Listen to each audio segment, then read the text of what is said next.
One of the things that I'm noticing about our modern world today, especially with this woke generation, is how sensitive everyone is. And unfortunately, this didn't start, you know, yesterday or even 5 or 6 years ago. This started, honestly, a lot sooner. And this is one example right here with this little debate on free speech that took place on Fox News back in 2007 with the late comedian Patrice O'Neal and the president of the organization known as Now at the time, Miss Sonia Ossorio. We're going to see what takes place here during this little dialogue, and I'm going to get my commentary, my 2 cents. So let's get it. Next up on the chopping block, XM satellite radio DJs Opie and Anthony. They're under fire now for airing joking comments about raping Secretary of State Condoleezza Rice. Will they be the next to go? Is radio cleaning house after the Imus debacle? With me now, New City President Sonia Ossorio. She took part in a recent protest calling for radio stations to stop supporting negative language in music and talk radio, and also our favorite stand-up comic, Patrice O'Neal. Oh, thank you, sir. Patrice, are O&A next? I hope not. I wish JB and Elvis didn't lose their job or Imus. It's funny. This is the thing. I don't know her, but I'm assuming that she has nothing to do with funny. So I'm gonna speak as the expert on funny. Funny people should just be left to trying to be funny. What if they're not funny? Well, let me say first off, that's a very good point in regards to him, Patrice. Rest in peace to him. He was being a comedian. He was one of the absolute best comedians of his time. Some could argue the greatest comedian of all time, but for the sake of conversation, I agree. Any and all comedians should be left with their own platform and their own space to be funny and to own their craft, their skills, and their talents so that they could just make a living of making people laugh. So that way they won't have to succumb to the pressures of political correctness like we're seeing today.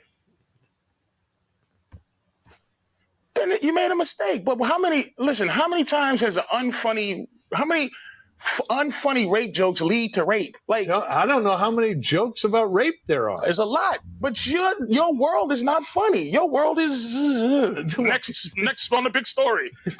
My world is people trying to be funny. Well, I mean, Of course, that's the world of every comedian, and that's a very good point right there.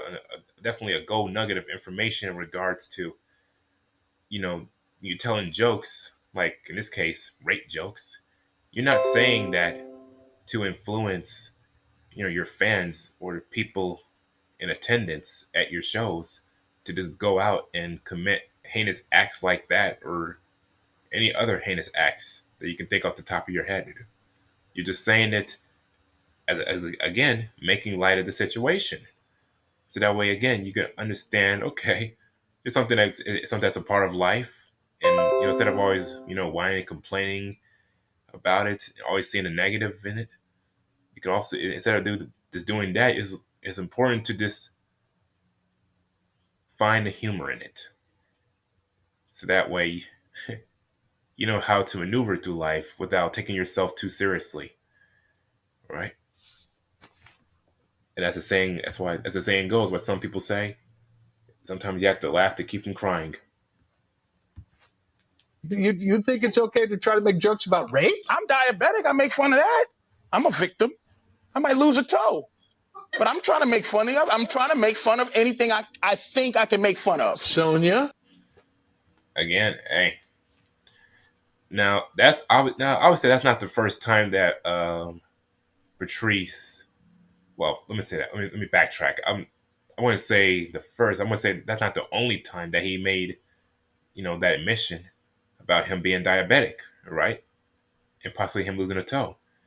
Because, uh, about 4 years later from this debate that he had, when it came to his highly acclaimed comedy special, Elephant in the Room, he acknowledged and admitted that for the most part, he was finished. And at the time, he was like, what, 41 years old? Because of the fact that, let me say this. There were definitely people out here who are legit victims, right? Because they have experienced situations in their life that were, for the most part, unpleasant, that they had no control over, and it was just part of a circumstance. And those situations like that do need to be addressed, and people who, you know, go through things need to, be comforted, told that everything's going to be all right, and, try to bounce back from that. But today, more so, pretty much in life, people who quote, call themselves quote unquote victims are really just victims of their own lousy decision making and bad judgment, right? That's what it means in that regard.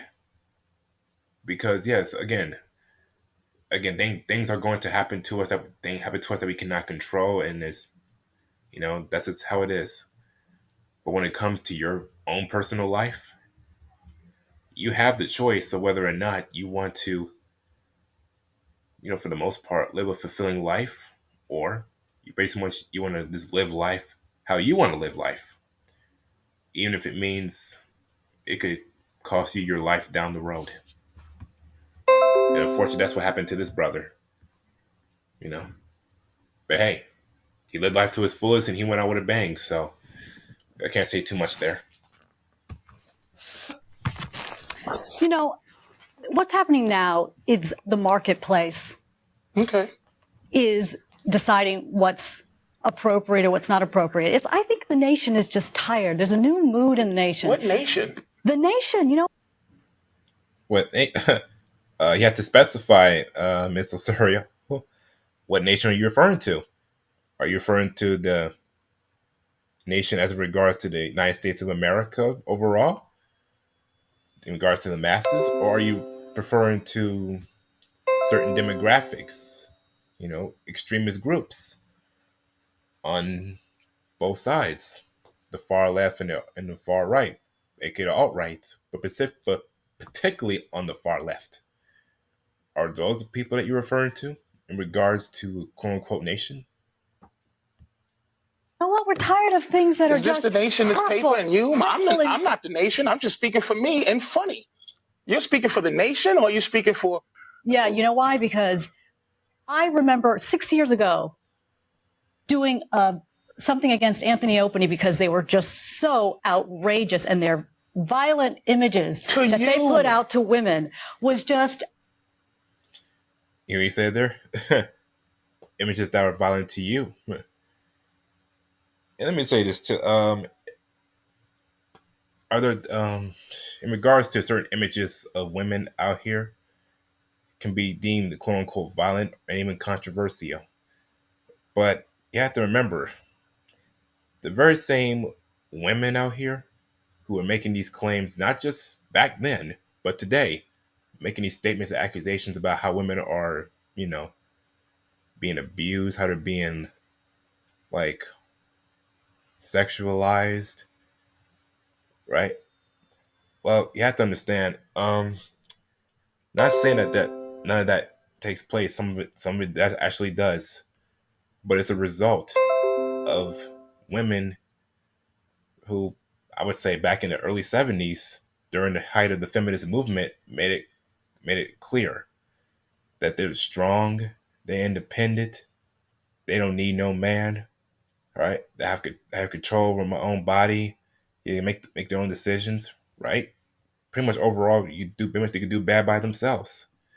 So unfortunately, you have to understand, when you make that declaration to not just yourself but to the world at large, um, unfortunately, you're gonna have to I would say not only face the backlash that comes your way, but also have to deal with certain stereotypes that come your way as well in regards to women.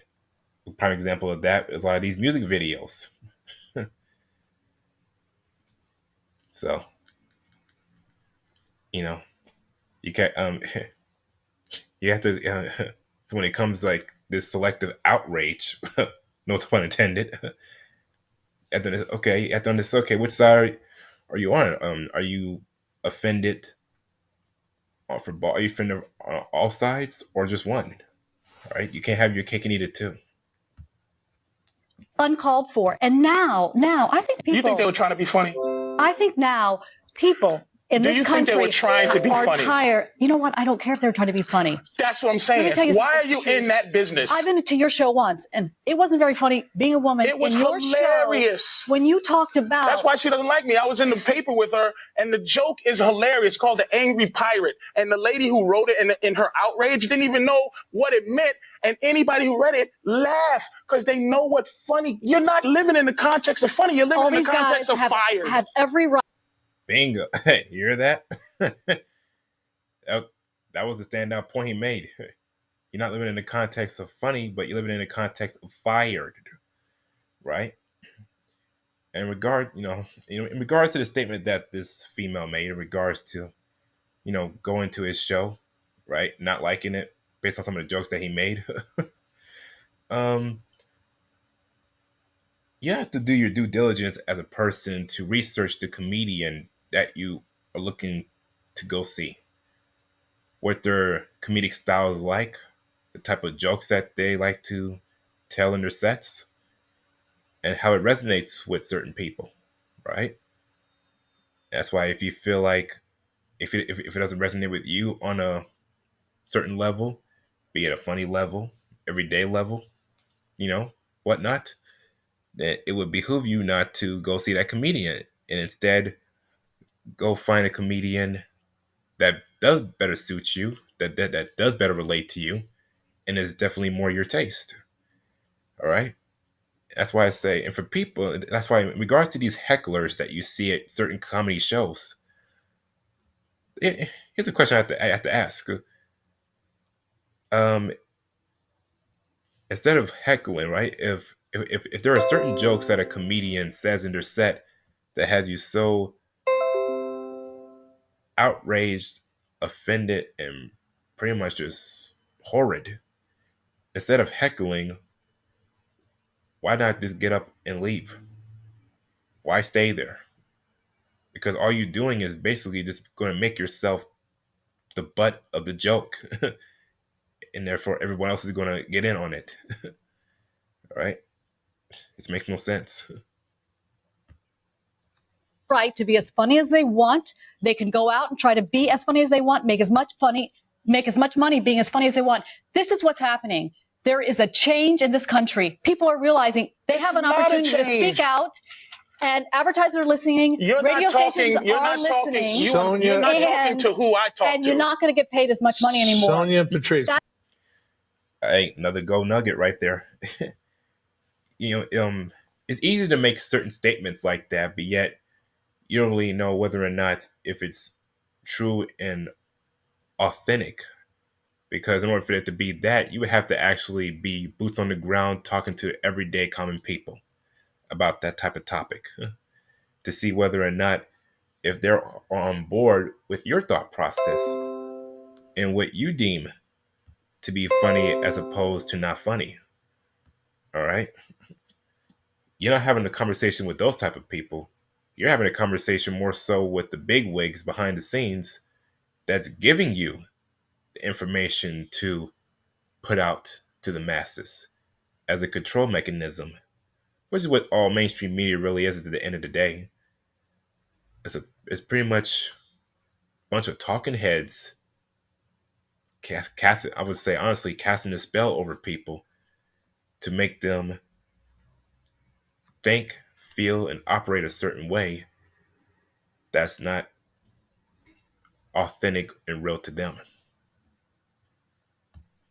That's Look what at it this. is. The marketplace. More is CBS speaking. radio firings. They've been on a tear lately. All right. Are they cleaning house, or is this the PC cops run amok? You know what it is, John. You know what it is while you're reading that paper. It's the PC cops run amok. Do you think Who's she's the a PC PC cop? Of course she is.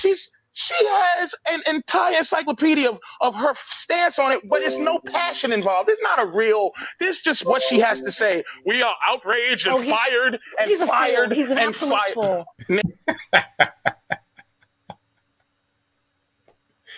Oh, obviously he's being very humorous here, right here, but again, he's definitely making a lot of sense, man. Because again, he also himself stated that what she's laying out, her talking points, are not her own. All right, the talking points that she's saying are coming from somebody else, much higher up than she is. Name calling. I'm outraged. I am outraged. You should be. I am a fool. Now, if I called you a fool, You know what?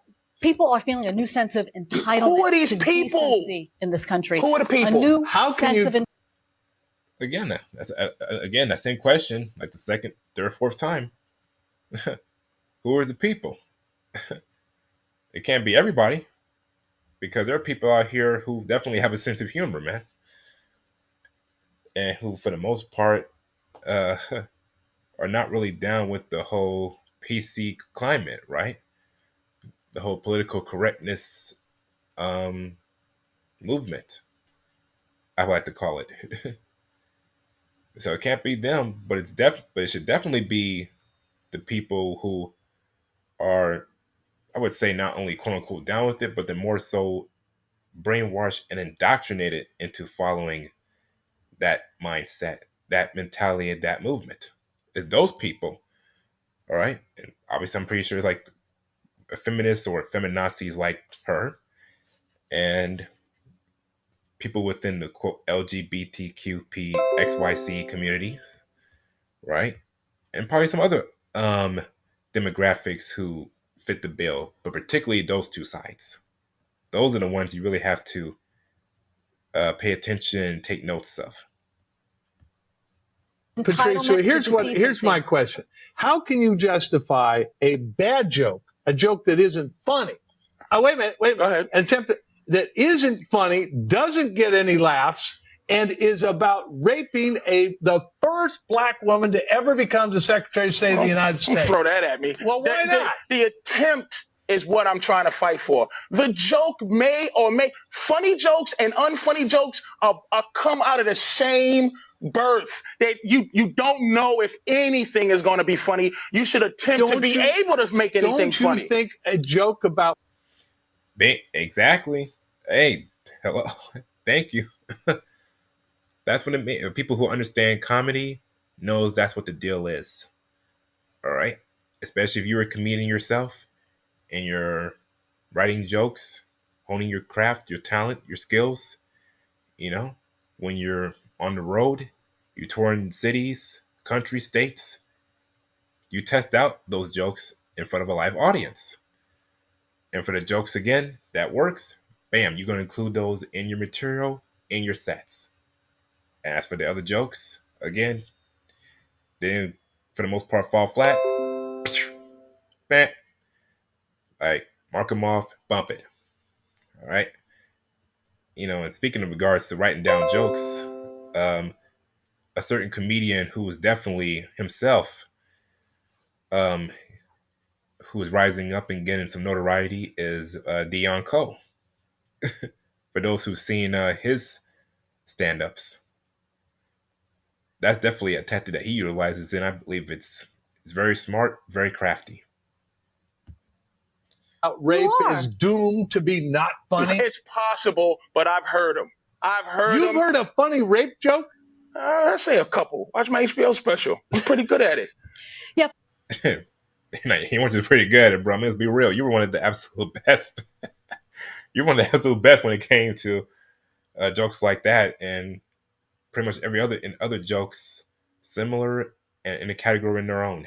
So yeah, and it's unfortunate too, man, because if Patrice, not just Patrice, him, Richard Pryor, George Carlin, and Bernie Mac if those four comedians were still alive to this day with the same sharp humor, wit, and intellect that they had when they were in their prime, man, oh, they'll be having a field day with cancel culture to the point where these very, I would say, snowflakes who are not only agree with but are trying to promote and push this thought process are going to be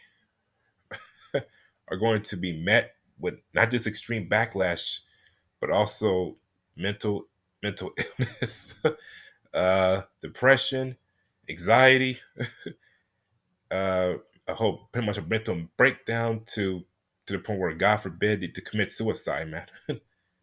Again, that's just a sad affair of how the world is. And this is a prime example of what happens when you lack the ability to laugh at yourself, man.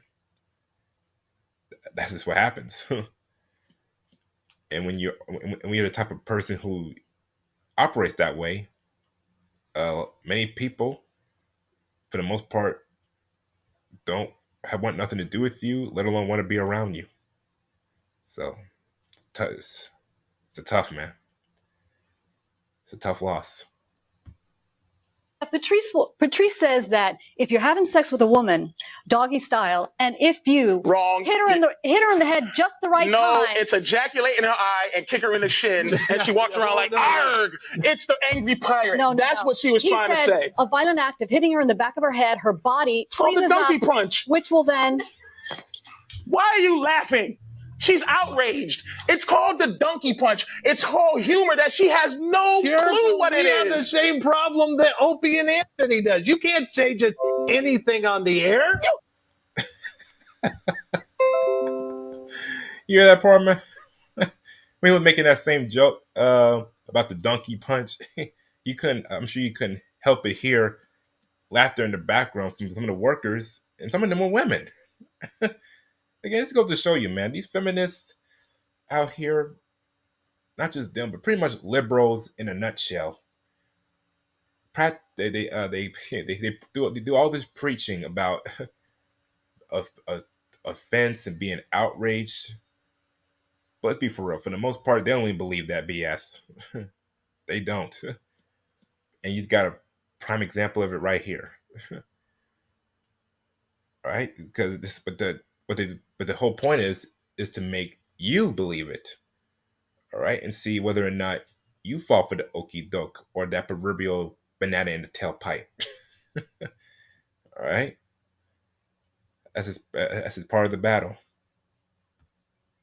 Just say anything you want. It might not be funny. You might get in trouble for it, but you should be able to be attempting. And plus, when is a crazy bum going to get an opportunity to rape the president? If the president's wife, John, it was trying to be funny. All right, Patrice, why aren't I hearing now? Absolutely, and that's why it comes down to three things when it comes to comedy: context, nuance, and tone. Specifically, that last part, tone, right? Because as some people say, it's not what you say, but it's how you say it. It definitely applies to this right here. Al Sharpton complain about this thing involving Congress? Because it wasn't involving young black women. Well, it's involving a very prominent black woman. Well, where was she during young black? Everybody has their agenda. I was there. True. Facts. Everybody's got an agenda nowadays, bro. For a fact. And that's a very good point about Al Sharpton, because back in the day, I think it was like the late 80s, like around 1989, when there was a situation that involved a young black woman by the name of Tawana Bailey. And there was that case claiming that she was being harassed, stalked, and beat up by two white supremacists and things of that nature. But come to find out, that whole thing was a hoax. Not just that, but if anyone who knows about hoaxes, all you gotta do is you go online to a site called www.hatecrimehoaxes.com, and on that website you're going to see that Tawana Bailey case, and on top of that, another high profile case that happened just a few years ago was the one involving Jesse Smollett, right? That's why on that website alone, it's like a little over 400 hate crimes, or in this case, hate crime that turned out to be hoaxes. Excuse me. And that's the reason why America, for the most part, is in, I would say, racial upheaval. That's the main reason for it. Not to say there isn't any actual racism that does take place. It is. But for the most part, a lot of this stuff going on is pretty much fabricated, right? Particularly by opposing forces on both sides. I was there. Oh, I'm sorry. Yeah. All right, excuse me. But why am I not hearing from Sharpton? Because it doesn't concern him.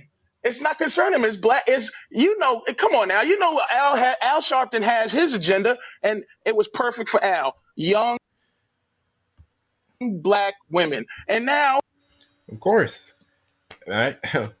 That's what it's about, man. In regards to race baiting, which is what Al Sharpton and him and Jesse Jackson, amongst others, particularly within the quote unquote racist grievance industry, do, man. They're known for pretty much fabricating a lot of these, I would say, quote unquote, racial incidents that for the most part, it gets people riled up. And the reason they do it, excuse me, is because of the money. All right? You have to understand that industry is very lucrative. And Al can't afford to lose out that money, man. I guarantee you. Right? Without the race grievance industry, Al would pretty much be at the unemployment office the next day. she's representing just women in general. She's not representing the nappy hoe part. She's representing just the hoe. The nappy headed part, she has nothing to do with. Just the hoe. Hey, that's definitely true right there. Aside from the nappy headed part, she definitely represents, I would say, the quote unquote hoe aspect, because many or most modern day women, for the most part, want to be hoes due to the ideology that they hold so close to them, to their core, being feminism, right? And that's why, for the most part, most of these females are going to have to be left alone.